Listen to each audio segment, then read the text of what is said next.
السلام عليكم ورحمة الله تعالى وبركاته. مرحبا بكم في قناة نجوم ومشاهير. المرجو الاشتراك والضغط على جرس الإشعارات ليصلكم كل جديد.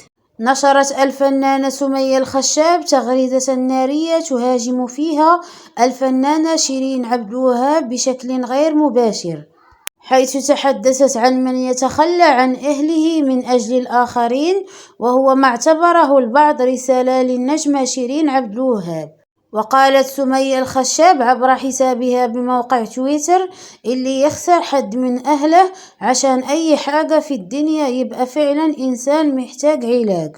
ورأى البعض في تلك التغريدة تلميحا إلى شيرين عبد الوهاب التي شنت هجوما عنيفا ضد شقيقها محمد، وقررت رفع قضية ضده على خلفية إقدامه على إدخالها عنوة إلى مستشفى نفسي للعلاج من إدمان المخدرات. وقالت شيرين بحسب بيان نشره محاميها ياسر قنطوش عبر صفحته بموقع فيسبوك أنها تعرضت لمؤامرة كبيرة أحد أطرافها شقيقها والمدعو محمد عبد الوهاب وبعض المقربين لها، حيث قام شقيقها بضربها وسحلها مستخدما سلاحا في مواجهتها لإرهابها وترويعها مع مجموعة من الأشخاص. وأضاف البيان أن ذلك ثابت بالتحقيقات النيابة العامة، حيث وجهت الفنانة له اتهاما صريحا بذلك، بالإضافة لاتخاذ إجراءات قانونية تجاهه عن واقعة السب والقذف